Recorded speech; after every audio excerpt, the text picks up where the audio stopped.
Hey, how's it going? It's Tim Brown, and I'm here with Nathan Tebedo Hello. from Contractor Coach Pro and Matthew Mulholland How's it going? from Listen to This Bowl. And we're talking about how to deal with haters when you get crazy people online and or who knows what. So I want to do a quick story time with these guys.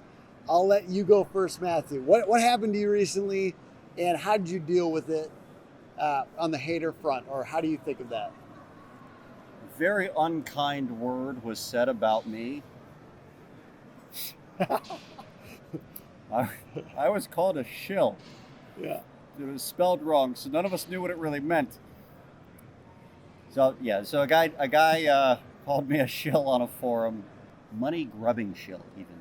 Woo. Not just any shill. Yes. Like money. Rub the money. That's the best kind of shill. And I'm the best shill. If I'm a you're shill, I'm the you best. better get paid. What Yeah. happened? What happened after that? So at that point, some people were trying to ask him qualifying questions like, "What? I've never had that experience with Matt Mulholland. Not that I'm saying it didn't happen. Give us some explanation." And he never really explained anything. Mhm. And so then everybody basically got my back, and there was 380 something comments on that post, all of them positive about me, except for probably 60 of them, because those were all him. Ha! But there wasn't a single Oh my post God. other than him that was Yeah.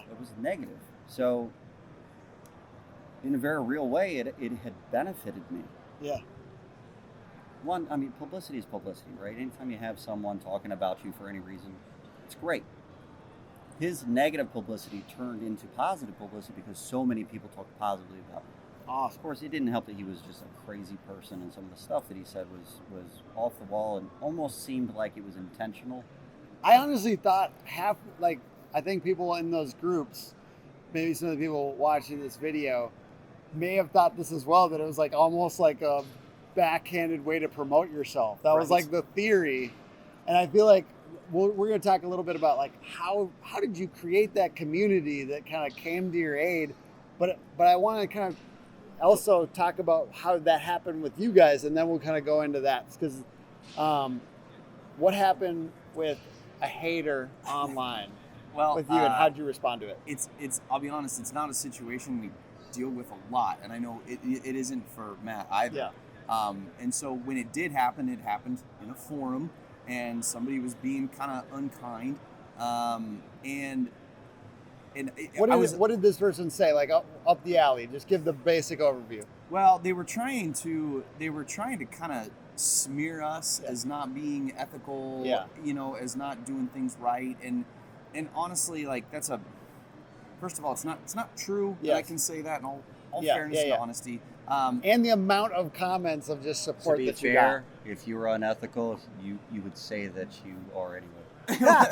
that's true. If I wasn't ethical, I would definitely still be saying what Yeah. I'm saying now. Exactly. But really, like it was a comment that just was obviously coming from a place of like anger, and probably misinformation as well. We should also note that this person, and this often is the case with troll type people, they like, I always say, if somebody does this, let's say on like a contractor's Facebook ad that I put up, you go and look at their other comments, and it's literally just like boom, trash talking.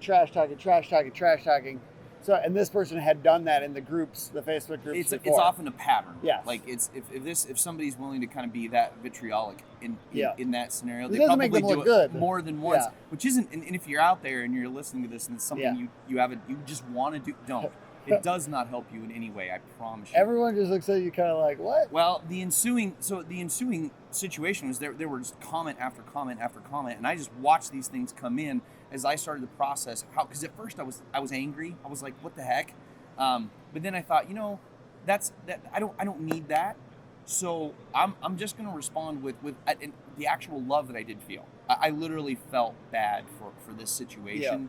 And so my personal response was just to try and be as kind and as gracious as possible. And then you let the other people And then leave it at handle that. all And the I tell other you what, shit. the comments were not, most of the comments were not nearly as So kind and gracious, gracious yeah. as I probably would have been. Yeah. So but it hit that- 120 comments Yeah. and then it disappeared. Oh, so he got rid of it. Okay. Bummer. So I liked watching it. I'll be honest, I watched both of these, and that's why I brought you guys to chat on it. And you handled it very well, and I felt like it was just kind of crazy to me. Both of your communities, or people that have worked with you or know of you and know your reputations and things like that, that came to your aid. So how do you create a community that will defend you, basically? And what do you think you've done right on your company brands, your personal brands that have allowed people to feel that loyalty, that want to come to your aid? Because they didn't have to do that; they could have just let this happen. Well, I pay them, obviously. That's a good place to start. Yeah. Or you've made the money. Right. Yeah. So that's true. Yeah, I probably could have made them money. But honestly, I think most of my support came from the fact that I've always given very freely of information. I don't hold a lot of stuff back. I don't hold anything back, really. I've had partners get mad at me for telling people too many of the secrets. It was all of them. All the secrets are given. I think that resonates with people when they realize that you're doing that not for any kind of self-gain. Obviously, I gain followers that way, but other than that, I don't make any money with listening to this bull. I do get business from contractors, but I'm giving to other public adjusters quite a bit of information. My competition is gaining knowledge because of the things that I put out, and I think that that's great. And personally, I love doing that for people. I take calls all the time, and I answer them. And I spend hours with contractors and public adjusters helping them understand or getting them in touch with somebody that can help them. You probably do the same thing. What I think it came down to, at least for us, is there were even people, I think, making comments that maybe we'd never worked with. They weren't like, not all those people were our clients or really even had much of a relationship. I just know that you guys are helping a client of ours, to be honest. I think it's consistency. Yeah. And I think it's doing what you say. And so, like, if people know what you're about, you're authentic and you're transparent about it, then they can appreciate that, even if they maybe disagree with it in some way or another. And then when somebody comes out and somebody says something maybe not so nice, personally, look, I might not necessarily agree with everything Nathan says or that he stands for, but I know that's not him. Yeah, and I'll just say on your guys' side, I know a little bit more about them, obviously. Like, we have a shared client, which is North Face Construction, and they basically have said that you guys have changed their lives, which I don't get as a lead company, like a Google, marketing company. So it's pretty high praise from that person to say he's changed, you guys have changed his life. So I think also those people whose lives you've changed, and that might be a little waxing poetic, but that's what that person has said to me, want to say, no, this person has helped our business a ton. And so I saw people in the comments, obviously, that were clients of yours as well, right? Yeah. I mean, some of those folks were clients, and some of them were industry partners, and some of them were people that, there were people that made comments I didn't know that just kind of knew us and had some interactions with us, But then again, Jim's been in the industry for like 23 years, and I've been in it for like 25. So yeah. And you guys are both committed to helping the industry. Okay, so I want to kind of switch this over to something that the contractors may have dealt with before. I see it particularly heavy on, like, when people are doing a lot of Facebook ads.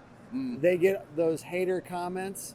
And if you guys have any words for people that see this kind of in the broader world, it's not just, they do, let's say they're a high-end, customer service-driven contractor. They actually do good work. And then they see, like, I don't know, tends to be a little bit more truck in the truck kind of vibes. But these hater comments, or, who has the time? What do you do for that kind of stuff? How about just that lower level hate where it's just somebody like commenting on your stuff or your ads? How would you say to deal with that? That does happen, especially in the ads. If you're trying to solicit to them, I think it comes mostly from a place of jealousy. They think that they should have the ability to, especially if your service is helping others, because you're basically saying, I'm an expert, you should come learn from me. And they think, well, no, you're not an expert, I'm more expert than you are, so I'm going to tear this down because there's no way that you should be doing better than me or something. That's where I think their heads are. Somewhat it's hard to overcome that, just because people that don't know you, that might be looking at your product, are then going to look at those comments and think, well, maybe he's got a point, maybe I shouldn't look at this. And it can spiral out of control. I honestly don't know how to deal with that. I'm just now getting into the side of things where we opened up the National Claims Institute, and we have training courses available, but it's only been available for the last 3 months. So I honestly have no idea how to really handle that. I'm hoping you have an answer, and I'm glad you brought me on for It's this. just actually difficult. It's a difficult thing. It's hard to get in the mind of somebody who might be kind of hating on you and what you're doing. I think there's probably two components to it. Number one, is there any truth to what they're saying? That's where my head goes. I can tell you. I can tell you. Sometimes you you knew can I get, was shitty. Sometimes you can get some instruction from a place that you didn't expect. Yeah. And so if somebody's really throwing some stuff out there, you might just think for a second, is this actually true? And if it's not true, then you just gotta let that flow, man. Yeah. Like you gotta let it ride. You don't have the time. You don't have the energy, and you just. What is it? It's bitterness is the only poison that kills the vessel that contains it. So let it go, and you got to move on. And oftentimes these are people who are just upset. I mean, who's got I barely have the time to look at people that respond directly to me on any social media platform, let alone watch this random. Like, you got better things to do with your time, bro. And sister. Yes. I did drop everything to watch the comments come in when that one thing happened, though. That thing. I didn't do derailed anything the me. rest of that day. That whole, like, my wife was home, and that whole situation derailed me for like an hour. And she's like, only 1 hour. She's like, this thing. She's like, no, you need to get back on track. This is you said your piece, you did your thing, move on. And I was like, you're right. But like, wives hate like that.